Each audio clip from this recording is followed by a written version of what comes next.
Bom dia a todos, bom dia aos nossos amigos presentes aqui no Campus Curitiba, bom dia a todos que nos acompanham de outros campi. Bom, estamos aqui logicamente para a segunda aula do nosso curso de Redes e Alianças Estratégicas. É uma segunda aula que pretende, de certa forma, fechar um raciocínio que a gente está tentando apresentar desde a primeira aula. O que a gente viu na aula passada, né? O que a gente conseguiu tentar apresentar? Começamos com a contextualização em relação à economia que a gente vive hoje, economia da inovação. Então, damos esse panorama, demos esse fundo, falamos sobre um aspecto que é profundamente, pode-se dizer assim, depende de uma decisão pessoal que, como a gente viu na aula passada, ela depende de um sentimento de uma segurança psicológica que vai da razão e vai da emoção também, que a confiança se baseia nisso. Vimos como é que essa confiança ela fundamenta e ela alicerça um processo de cooperação. Então não existe cooperação sem confiança. E avançamos um pouco mais, indo até naquela cooperação que é realmente estratégica, aquela cooperação onde os diferentes atores se lançam sabendo que o destino delas depende muito do sucesso daquele empreendimento. Então, há uma confiança que gera uma cooperação que pode chegar no nível do estratégico, né? Que depende de todas aquelas condições, uma cooperação estratégica, uma aliança estratégica, aquela que, de certa forma, mexe com toda a organização, não apenas com uma função, mas com todas as funções da empresa. E a partir da aula de hoje, quer dizer, na aula de hoje, nós começamos justamente pegando a cooperação, pegando o ator já dentro de um teatro um pouquinho maior, que é o assunto das redes, né? Como é que a gente estava falando talvez um pouco mais da relação entre 2, 3 empresas, como é que essas empresas se colocam hoje, como é que a gente mesmo, enquanto indivíduo, se coloca dentro das redes, né? Claro que o nosso viés aqui, como o curso se propõe a isso, é um viés inovação, é um viés de difusão tecnológica, e é esse contexto que a gente vai tentar trabalhar, porque a gente pode falar de redes, uma visão profundamente sociológica, pode falar de redes para uma questão mais de negócio, e a gente vai falar hoje de redes pensando na questão da inovação, da difusão tecnológica. E para isso tem um papel importante também a questão da cooperação universidade-empresa, que é um tema não se exaure nunca, cada vez mais, até em função de todas as mudanças que acontecem no mundo, o tema é atual.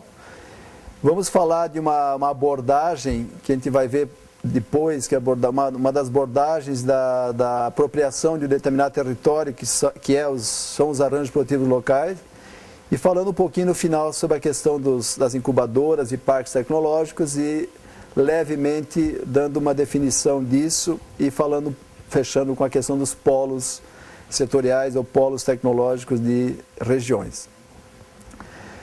Bom, então o objetivo dessa aula, sintetizando o que eu falei agora, seria, a partir da abordagem de redes, fornecer instrumentos para análise de relações entre diferentes atores implicados em processo de difusão de inovação em territórios, tá? Então esse que é o nosso plano de fundo, esse que seria o nosso objetivo, que nós esperamos que consigamos atingir até o final da aula. Bom, inicialmente, vale a pena observar que nós, quando tomamos decisões, nós, quando agimos, a gente percebe que aquilo que a gente está fazendo, aquilo que a gente está decidindo, tem impacto sobre os grupos com os quais a gente convive, dos quais a gente participa, né?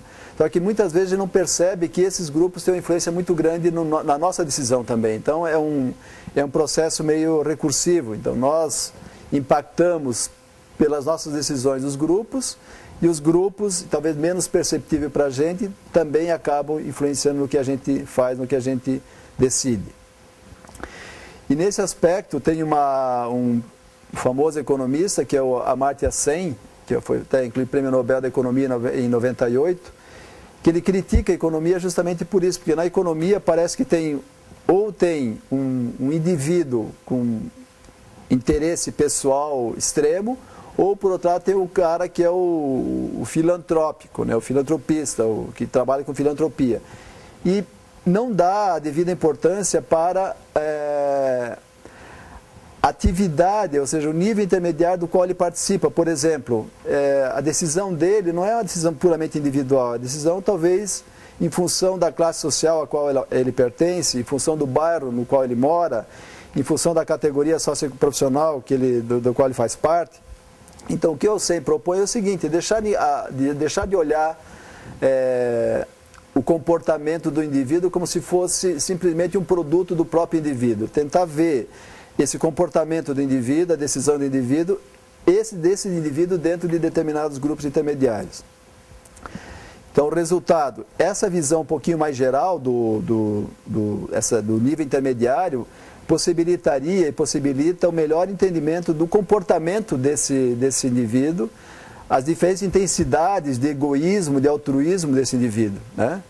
E no nosso caso, a nossa proposta aqui é tratar justamente a rede como sendo um desses níveis intermediários. Então a gente vai ver na nossa aula de hoje o indivíduo dentro de redes, não o indivíduo dentro do bairro, dentro da classe socioprofissional e tal, mas o indivíduo dentro da rede da qual ele participa. Então, isso, segundo o nosso ponto de vista, segundo a nossa premissa, pode explicar o comportamento de um ator ou de uma organização. Por que isso? Porque, na realidade, se a gente tendo mais consciência ou menos consciência, a gente vive em redes, né? Redes de relações pessoais, redes que envolvem relações de parentesco, que envolvem operações comerciais. O fato de, por exemplo, pessoas usarem mesmo equipamentos técnicos, de certa forma, já nos dá alguma informação sobre o indivíduo nessa rede. Então, todas essas relações aí, essas teias, são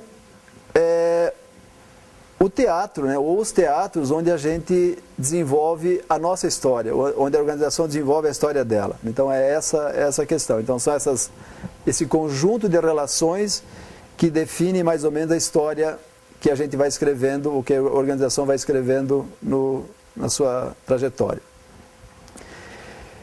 E aí, até para fazer um comparativo, até para contextualizar melhor essa questão das redes na socioeconomia, na economia, então, um fato que é discutido, que é bastante, de certa forma já é padronizado, isso o pessoal entende como sendo verdadeiro, é que na atividade socioeconômica, de um modo geral, ela é regida por 3 macromodelos de coordenação chamados, né? Então, a relação, ela pode ser uma relação de mercado, ela pode ser uma relação hierárquica, ou pode ser também uma relação dentro de redes, certo? A gente falou em modelos macroeconômicos, mas o que a gente entende por modelo, né? Então, o que seria um modelo? Modelo, na realidade, não são esquemas muito detalhados de uma realidade, mas um conjunto de dispositivos e de técnicas com as quais a gente começa a tentar explicar, construir uma imagem do mundo, né? Então, o que seria um modelo? A gente viu na aula passada alguns exemplos de modelo que a gente, por meio do modelo, nós queremos tentar explicar um fato, né? Então, o modelo é um mecanismo prático para a organização da análise da vida social. Agora, para dizer assim, olha, é um modelo, ele tem que ter, logicamente, no mínimo, um pouquinho de rigor intelectual, no mínimo um certo rigor intelectual. E aí, só para retomar o modelo que a gente usou na aula passada, que seria o nosso modelo da célula confiança. O que a gente tentou por meio desse modelo? Tentar explicar a maneira como a gente enxerga o mundo na questão da confiança. Então o modelo serve para isso, para a gente tentar organizar ideias, organizar elementos para poder explicar aquilo que a gente acha. E na socioeconomia o pessoal define os modelos macroeconômicos daquela maneira. Primeiramente, falando do mercado. O que seria uma coordenação via mercado, né? Então, os mercados, pode-se dizer que os mercados são mecanismos de coordenação espontânea, né? Então, a gente quando vai no mercado, ou quando a gente vai fazer alguma compra, é espontâneo, não precisamos fazer nenhum preparativo mais exigente, né? Que dá racionalidade e consistência às ações interessadas de indivíduo e de firma. Então, no mercado, a gente vai ver que isso é um pouco estereotipada a afirmação, mas no mercado todo mundo é interessado. E, em princípio, todo mundo se baseia muito na questão do preço, né? Então, numa relação de mercado, o preço é que conta bastante. Então, ações interessadas nesse sentido, do benefício, tanto de indivíduos quanto de firmas. Os mercados, de modo geral, são abertos a todos os entrantes. A gente viu que na aula passada, sobre cooperação, confiança, isso é coisa que se constrói, você não coopera com qualquer um.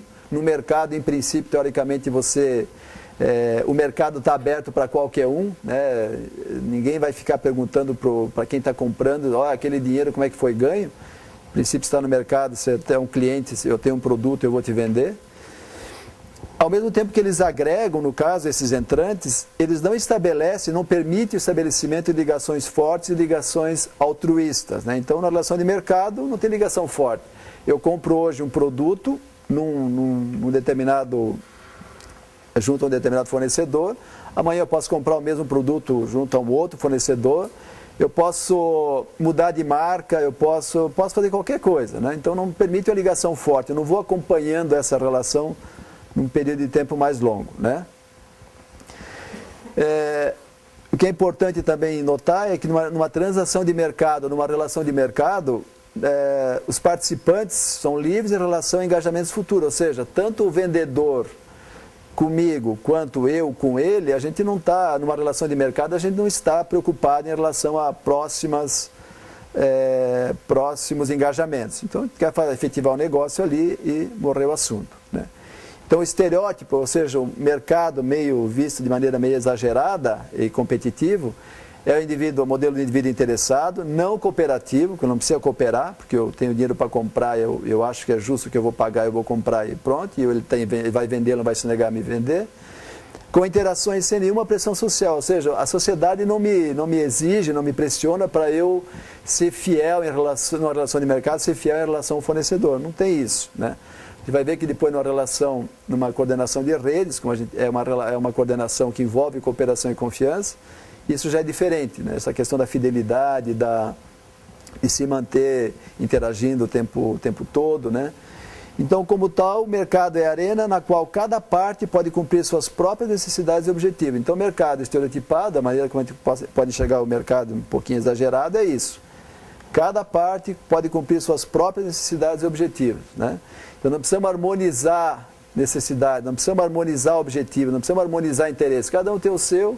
Meu interesse é comprar, o teu é vender, o meu é fazer alguma coisa com aquilo que eu vou comprar, o teu é fazer a mesma coisa, então não existe muita negociação aí, né? Agora, logicamente, o mercado, a gente está falando, parece que está falando assim, não, o mercado é o bicho, né? Não, o mercado tem vantagens também, dependendo da finalidade da transação. Por quê? Porque o mercado oferece opção, ele oferece flexibilidade, ele oferece oportunidade. Você viu que, no caso de uma relação de cooperação, as opções, existe opção, mas é uma opção negociada. Então, se eu estou cooperando com alguém, para eu fazer alguma coisa com o outro, eu vou negociar primeiro com o meu parceiro inicial, né? Então, o mercado é um instrumento remarcável para a comunicação rápida e simples. Então, numa relação de mercado, a comunicação é rápida e simples. E por que isso? Porque é o preço que define a transação, praticamente, né? Então, você não precisa ficar, diferente da cooperação, você não precisa ficar falando com um conhecido, com um amigo, que vai te passar uma informação sobre alguma coisa. Não, na relação de mercado não tem isso. O preço determina a produção e o preço determina a transação. Então, os valores dos bens trocados contam muito mais que a própria relação. Então, numa relação de mercado, a relação ela é muito menos importante do que o preço, né? Então, é o valor do bem que é o importante. Qual o valor que eu atribuo a um bem que eu quero adquirir? É isso que eu vou pagar.